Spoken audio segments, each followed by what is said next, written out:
아침을 시작하는 슬기로운 방법. 오늘 내게 이로운 뉴스. 노영희의 출발 새 아침 슬기로운 인터뷰.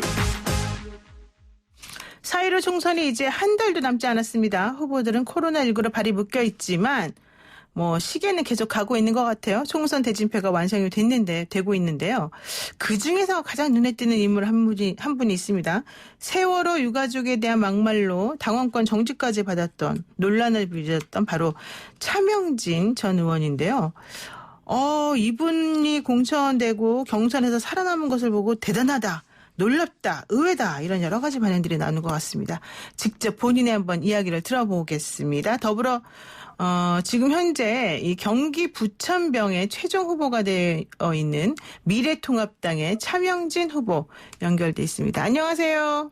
네, 안녕하십니까? 네, 너무 오랜만에 우리 인터뷰를 하시는 것 같은데 네, 어떻게? 방송 출연은 1년 만입니다. 아, 그러시군요. 1년이나 됐군요, 벌써. 근데 사실은 사람들의 예상을 다 뛰어넘고 결국 미래통합당 공천 받으시고 경선에서 승리를 하셨습니다. 네. 이거 어떻게 경선 과정이나 이런 거 좀 얘기 좀 해주세요. 글쎄, 당에서 이제 저희 지역에 4차례 공모를 했습니다. 3차례나요? 네. 예. 예, 그래서 결국에는 이제 제가 경선을 거쳐서 후보가 됐는데, 네. 저는 그 과정이 하여튼 저한테 일정하게 교훈을 주고 또 공부를 하게 하는 과정이라 이렇게 생각합니다. 받아들입니다. 네, 아마 당에서 이렇게 3차례 공모하고 그렇게 해서 저를 경선을 통해서 뽑지 않았으면 네. 아마 저를 반대하는 여론이 더 드셌을 겁니다. 그렇죠. 지금 이제 언론에서 이제 매일 한 꼭지씩 잡아서 저를 이제 이렇게 비방하듯이 하는 것들이 더 심했을 건데, 네. 당에서 이렇게 3차 공모를 쭉 해주면서 네. 저에 대한 충격과 비난을 완화시키는 그런 도움을 줬다라고 저는 이렇게 받아들입니다. 지금 의원님 말씀하시기에 하루에 한 꼭지씩 나를 비난하는 기사들이 막 나온다 말씀하셨는데 왜 비난을 하는 겁니까? 글쎄요. 제가 볼 때는 좋은 먹잇감인 것 같은데요. 먹잇감이요? 예. 일단은 지금 조금 아까도 노영희 변호사 얘기했듯이 제가 막말을 했느냐 안 했느냐는 아직 법원에서 재판 중이잖아요. 네네. 판단이 아직 안 그렇죠? 나왔다? 예. 안 나죠. 근데 이제 아주 쉽게 저한테 막말 프레임을 이렇게 씌워 있어요. 그렇죠? 저는 그게 도덕적으로 그리고 법적으로 부당하다고 생각해요. 네. 그리고 저 좀 이제 그만 좀 놔두지. 왜 이렇게 저만 이렇게 한 사람 갖고 이렇게 못 살게 굽니까? 예, 유권자가 판단하시면 될 텐데. 네. 그렇게 그냥 그 아이템이 없는지 왜 이렇게 그냥 꼭지를 잡아서 저를 이렇게 조리돌림을 하는지. 조리돌림. 좀 인간적으로 좀 너무한 거 아니에요? 지금 예를 들면은 지금 이거 MBC 자체의 노조에서 네. 엊그저께 그 논평을 냈는데 MBC가 기사를 보도하면서 네. 차명진 공천 3월 16일에 대해서 2분 10초 동안 일방적으로 차명진을 비방했다 이거예요. 뭐라고 비방을 합니까? 예. 여러 가지 막말 프레임을 씌워서 비방하는 거죠. 네네. 이거는 제가 볼 때는 상당히 공정하지 않아요. 그리고 그 MBC 노조에서 같은 지면에서 똑같이 뭐라 그러냐면 2월 27일 날 김민석 씨 같은 경우에 네네. 이거는 오히려 반대로 광고다 이거야, 광고. 이 사람이 7억 불법 정치 자금을 받았는데 이런 부분에서는 아무 언급도 안 하고 그 사람이 탈당하고 나갔다 돌아온 것도 아주 상당히 미화하고 이런 식으로 편파 보도하는 거는 좀 맞지 않다. 저는 공정성으로도 맞지 않고 인간적으로도 이제 그만 좀 해야죠. 그러니까는 지금 이제 말씀하신 김민석 후보는 그 더불어민주당 영등포에 나가시는 그 김민석 후보를 말씀하시는 거죠? 그렇죠. 이게 이제 대별된다라고 MBC 노조에서 비교해서 했듯이 네. 방송 언론에서 그만 좀 했으면 좋겠습니다. 공정하지 않게 차명진을 조리돌림하고 있다. 이렇게 지금 판단하시는군요. 네. 자, 그런데 차 후보 이번에 그 공관위로부터 4%포인트 감점을 받았다라고 얘기를 하더라고요. 무슨 말이에요, 이게? 저도 왜 감점을 받았는지는 모르겠는데 아마 제가 당원권 정지 3개월 받았으니까 네네. 거기에 대해서 감점을 한 건데 뭐 저는 고맙죠. 14점이 아니라 4점 감점한 것에 대해서 고맙게 생각하고 네. 오히려 있잖아요. 일반인 여론조사 방식으로 경선하는 거 이게 저는 상당히 문제다. 아, 왜요? 일반인 여론조사 하면요. 네. 적어도 일반인 중에 절반은 다른 당 지지자잖아요. 네.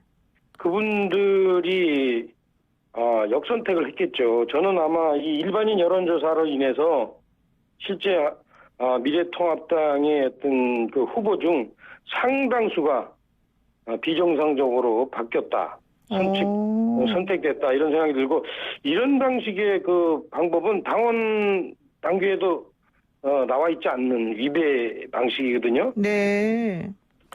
이게 이제 저는 좀 잘못 적용됐다. 뭐 감점 그거는 제가 감수해야죠. 어쨌든 그럼에도 불구하고 이기셨으니까 그렇죠? 네. 네. 질 수도 있었는데. 네. 하여튼 저를 선택해 주셨습니다. 일단 선택해 주셨다라고 보고요. 지금 아까 좀 전에 이제 자꾸 나에게 막말 딱지를 붙인다 이런 게 너무 억울하고 속상하다 뭐 이런 얘기를 사실 하는데 그게 바로 SNS 우리 그 차명진 의원의 SNS에 올라간 그 얘기 아닙니까? 막말 딱지 붙인 것들 가만두지 않겠다. 이건 무슨 말입니까? 그만하라 이 소리입니다. 차명진 의원에 대해서 이제 이런 식의 비난을 그만했으면 좋겠다. 네, 우리 노 변호사도 아주 자연스럽게 얘기하는데 네. 변호사이신데 네. 막말 차명진 이렇게 하시면 안 되죠. 막말 그렇죠. 논란이 되는. 네, 논란이 되는. 그죠? 네네. 거의 지금 보면 언론들에서 저를 완전히 막말했다고 일방적으로 매도하고 있고. 네. 이 언론의 힘, 펜과 마이크 힘으로. 네. 그렇게 일방적으로 규정하시면 안 되죠. 그렇군요. 아직 이제 재판 진행 중이니까. 네. 그리고 이렇게 아까도 얘기했듯이 네. MBC 노조에서 MBC 보도 사례를 들어서 했듯이 네. 편파적이죠. 편파적이다. 좋습니다. 1년 동안 죽였으면 그만하세요 이제. 사실 이제 그 발언 이후에 방송을 전격적으로 다 그만두시게 된 거죠? 그렇죠. 제가 자숙하는 의미에서 그만뒀습니다. 스스로 그만두신 거고요. 그 당시에. 예. 근데 많이 좀 힘드셨을 것 같기도 한데, 이번에 이제 선거 나가시면서 선거운동을 본격적으로 하셔야 되는데, 코로나19 때문에 사실은 선거운동 하기가 좀 만만치 않을 것 같습니다. 예, 그 전에, 세월호 주민들한테, 예. 유가족들한테 제가 다시 한번 심심한 사과를 드립니다. 세월호 네, 유가족들한테? 예. 네. 가뜩이나 상처를 많이 받으셨을 텐데 또다시 제가 그 상처에 소금을 뿌렸습니다. 그래서 저는 그 자숙하는 의미에서 네. 아까 노영희 변호사 얘기했듯이 방송 출연도 제가 안 하고 그렇죠. 스스로 안 방송 하시고. 출연은 노 변호사 잘 아시지만 네. 저한테서는 유일한 생계 수단이었어요. 그렇죠. 사실 그 당시에. 예. 네, 제가 스스로 자숙을 했습니다. 그래서 아직도 마음에 빚이 있고 재판에서 결론이 나겠죠, 그러니까 일단 지금 제가 차명진 의원의 얘기를 들어보면은 세월호 유가족과 관련해서 그렇게 이제 말한 것에 대해서는 사실은 상당히 좀 미안하게 생각한다 이런 취지로 들리기는 하는데요. 맞아요? 그때 바로 그 다음 날부터 제가 사과문을 올리셨죠. 했죠. 예. 노영희 변호사하고 자문했잖아요, 그죠? 네네. 제가 같이 좀 본심을 사과하는 마음. 예. 그래서 제가 바로 올렸습니다. 그리고 그 이후에 저는 세월호 유가족에 대해서 아무 얘기도 안 했습니다. 다만 이제 세월호 사건을 이용해서 자신의 정치적인 입지를 넓히려는 사람들, 예를 들어서 이미 거의 결론이 났는데, 네네. 박근혜 대통령이나 황교안 대표에게 세월호 마치 사고의 원인 제공자, 네. 세월호 수사를 방해한 자라고 규정해서 그들의 입지를 좁히고 대신에 반면에 자신들의 입지를 넓히려는 네. 이런 자들에 대한 문제가 있죠. 저는 그 부분에서는 아직도 소신의 변함이 없습니다. 좋습니다. 일단 세월호 관련 얘기는 거기까지 하고요. 지금 할 얘기 많으니까. 이제 황교안 얘기하려고 출연하라고 그러지 않았어요? 아이, 뭐, 그것도 있지만 더 중요한 문제가 네. 있습니다. 그 황교안 대표 그죠, 체제로 4.15 총선을 지금 치르시게 됐잖아요. 미래통합당에서는. 네. 그런데 사실은 차명진 전 의원 같은 경우에는 한때 황교안 대표를 향한 지지 선언을 또 처리하기도 했었단 말이에요. 이거는 뭐 좀 영향 미칩니까? 그거는 예. 황 대표가 예. 일정하게 저의 충정을 몰라주고 네. 저에게 징계를 내린 것에 대한 섭섭함도 있지만 네. 뭐 그보다 더 크게 황 대표가 당을 잘 이끌어줘야 된다. 아. 그러기 위해서는 황 대표가 이렇게 해야 된다라는 이 의미에서 문제 제기를 한 거지. 예컨대 정치를 하려면 네.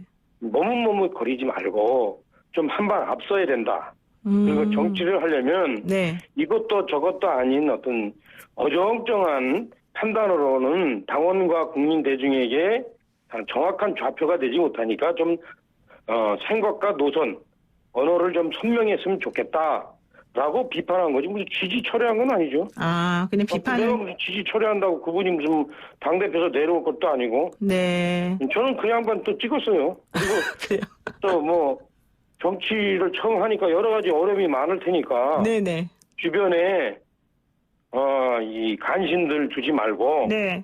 좀 직원하는 사람들 네. 이런 사람들을 좀 두고 본인도 그런 의미에서 정치 지도자답게 좀 하셔라. 뭐 모두 도도 아닌 걸로는 정치는 안 돼요. 주변에 황교안 대표 주변에 있는 간신이 누굽니까? 그럼 또 여기 해가지고 또 나눠요. 그럼 또 섞지게 하지 말고. 알겠습니다. 네. 예. 일단 곤란한 질문은 제가 삼가하도록 하고요. 지금 이제 황 대표에게 나왔으니까 하나만 여쭤볼게요. 그 한성규 대표하고 지금 비례대표 후보 내는 방안 때문에 사실은 좀 시끌시끌한데요. 이거 어떻게 보세요? 솔직히 생각해요. 이 예. 부분도 또 황교안 대표가 비판받아야 되는데 네. 저는 한선교 미래 한국당 대표한테 박수를 치고 싶어요. 많은 왜요? 사람들 특히 우리 우파 분들이 저한테 야, 너 또 이렇게 욕먹을 소리 하냐 하시겠지만 네. 자 보세요. 한선교 대표는 정당 정치를 구제했어요. 네. 정당 정치가 뭡니까? 이 책임을 져야 돼요. 자기의 강령과 자기의 대표자를 갖고 국민들한테 책임을 져야 돼요. 그런데 이거를 지금 여야 모두가 다 제가 볼 때는 미쳤다고 생각하는데 네. 선거가 끝나면 없어질 위성정당을 만들어가지고 네. 그걸로 국민들한테 심판받겠다? 이거는 말이 안 되죠. 저는 그래서 이 네. 위성정당은 여야 모두 하면 안 된다 생각하고 야당도 하면 안 된다? 예. 내가 만드는 정당은 위성정당이 아니다. 이걸 보여준 거예요. 그래서 한선교 대표가 공천한 내용이 네. 참 상식적으로 안 맞는 것들이 많아요. 네. 그 이념을 떠나서 그 대표성에 있어서 네. 그거는 유권자한테 심판받으면 돼요. 하지만 한선교 대표가 네. 소위 말하면 위성정당을 만들어서 미래통합당에서 시키는 대로 비례대표를 순번을 정했다? 이거는 제가 볼 때는 글쎄 일시적으로 우파 국민들한테 우파 정치인들한테 좋을지 모르지만 기본적으로 정당 정치 기본 어떤 원칙을 훼손하는 거고 이렇게 되면 앞으로 정당 정치가 없어져야 돼요. 그러면 대의민주주의가 안 됩니다. 그렇군요. 보세요. 사라질 정당을 국민들한테 표를 뽑는다? 일회성으로. 한다? 예. 그거는 진짜 어느 도단이에요. 그래서 그거는 여야를 떠나서 네. 물론 이제 그게 보면은 이제 연동형 비례대표자가 잘못된 거지만 네. 여야를 떠나서 그런 짓을 하면 안 됩니다. 그러면 지금 더불어민주당이 시민을 위하여라고 하는 플랫폼 정당하고 비례연합정당 구성하기로 한 것, 이것도 역시 비판하시는 거네요. 아유, 그거는 뭐 두말할 필요 없어요. 그건 두말할 필요도 없고. 제가 볼 때는 이 더불어민주당이 네. 그렇게 정당 정치의 원칙을 훼손하는 거는 이미 이제 그들이 이제 끝날 때가 됐다는 걸 보여주는 거예요. 네. 어떻게 하면 국민의 지지를 얻을 것인가? 네. 이런 식으로 그 정책을 하는 게 아니라 어떻게 하면은 이 우한폐렴의 충격을 극복하기 위해서 할 것인가 하게 아니라 예. 어떻게 하면은 그냥 자기네들의 의석수를 늘릴 것인가. 예. 지금 이런 식으로 정치하는 건 이미 끝났다는 거지. 자기네들이 지지 기반을 넓힐 자신이 없다는 거지. 네, 이제는. 지금 이제 시간이 너무 오버됐는데 하나만 제가 이거 꼭 여쭤볼게요. 차명진 후보가 박원순 서울시장하고 이재명 경기지사 신천지 교회 폐쇄 조치에 대해서 독재이자 종교 탄압이다 이렇게 주장하는 글을 올렸습니다. 뭐가 잘못된 네. 건가요? 그거는 이제 이미 한 보름 전의 일이죠. 네, 그렇죠. 그렇죠? 보름 네. 전에 그때는 일정하게 바로 종교에 대해서 그렇게 공권력으로 무력적으로 들어가는 건 안 맞고 네. 권고 그다음에 설득 조치들이 우선됐어야죠.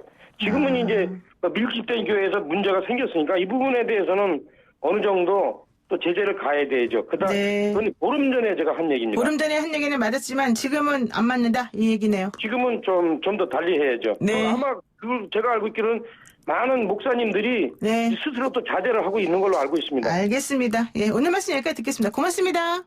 네. 네, 지금까지 미래통합당의 차명진 의원과 이야기 나눴습니다.